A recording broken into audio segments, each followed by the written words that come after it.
April 12, 1919 ప్రజలను అనగదొక్కే ప్రయత్నంలో భాగంగా బ్రిటిషర్లు ప్రవేశపెట్టిన రౌలత్ చట్టాన్ని వ్యతిరేకిస్తూ దేశవ్యాప్తంగా నిరసనలు వెల్లువెత్తాయి.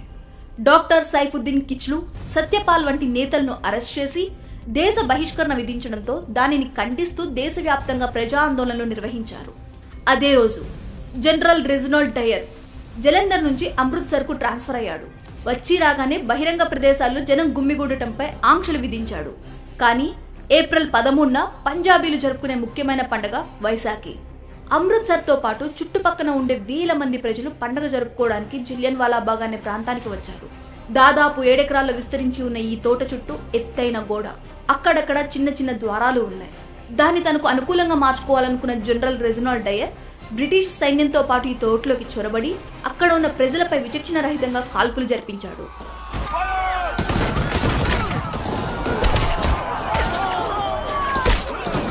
ప్రజలు బయటకు వెళ్లడానికి వీల్లేని పరిస్థితుల్లో ఓవైపు రక్తం ఏరులై పారుతున్నా కనీసం ప్రాణాలైనా కాపాడుకోవడానికి ఎత్తైన గోడలపైకి ఎక్కేందుకు ప్రయత్నాలు చేశారు.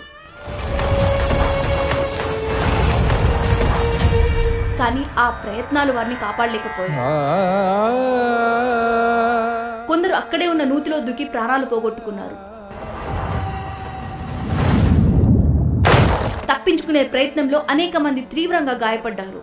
మొత్తం 50 మంది సైనికులు 10 నిమిషాల పాటు 1650 రౌండ్లు కాల్పులు జరిపారు.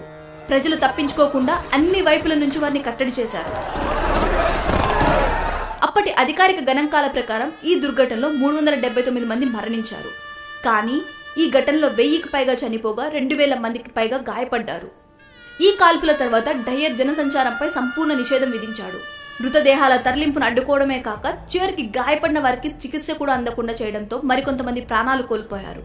వందల మంది ప్రాణాలను బలి తీసుకున్న డయర్ పై బ్రిటిష్ ప్రభుత్వం, ముఖ్యంగా బ్రిటన్ పార్లమెంట్ ఎగువ సభ అయిన హౌస్ ఆఫ్ లార్డ్స్ సభ్యులు ప్రశంసల వర్షం కురిపించారు. పంజాబ్ రక్షకుడు అంటూ బిరుదు కూడా ఇచ్చారు. కానీ దిగువ సభ హౌస్ ఆఫ్ కామన్స్ లో మాత్రం డయర్ పై విమర్శలు వెల్లువెత్తాయి. ఇంత చేసిన డయర్ పై బ్రిటిష్ ప్రభుత్వం ఎలాంటి చర్యలు తీసుకోలేదు. ఉద్యోగం నుంచి తొలగించి భారత్ లో మళ్లీ పనిచేయకుండా లండన్ కు పంపింది. తర్వాత సర్ అనే బిరుదుతో సత్కరించింది. ఇక 1940 మార్చి 13న జలియన్వాలా బాగ్ ఘటన జరిగిన 20 ఏళ్ల తర్వాత లండన్ లోని కాక్స్టన్ హాల్లో ఈస్ట్ ఇండియన్ అసోసియేషన్ సమావేశం నిర్వహించారు. ఈ సమావేశానికి ఉద్దమ్ సింగ్ అనే వ్యక్తి సూటు బూటు వేసుకొని ఒక ప్రతినిధిలా హాజరయ్యాడు. తన వెంట ఓ తుపాకీని కూడా తీసుకువెళ్లాడు. అక్కడే ఉన్న డయర్ ను తుపాకీతో కాల్చి చంపి ప్రతీకారం తీర్చుకున్నాడు. తర్వాత ఉద్దమ్ సింగ్ ను అక్కడే అరెస్ట్ చేశారు. 1997లో జలియన్వాలా బాగ్ ను సందర్శించే ముందు ఎలిజబెత్ రాణి కూడా దీన్ని ఒక దుర్ఘటనగా వర్ణించారు. జలియన్వాలా బాగ్ మారణకాండ బ్రిటిష్ ఇండియన్ చరిత్రలో సిగ్గుచేటుగా బ్రిటిష్ మాజీ ప్రధాని థెరెసా మే కూడా వ్యాఖ్యానించారు. థెరెసా మే క్షమాపణలు చెప్పాలని కోరుతూ భారత్ సంతతికి చెందిన MP Virender Sharma Britain parliament లో 2017 అక్టోబర్ 19న తీర్మానం ప్రవేశపెట్టారు. కానీ ఇప్పటికీ బ్రిటిష్ ప్రభుత్వం అధికారికంగా ఎలాంటి క్షమాపణ చెప్పలేదు.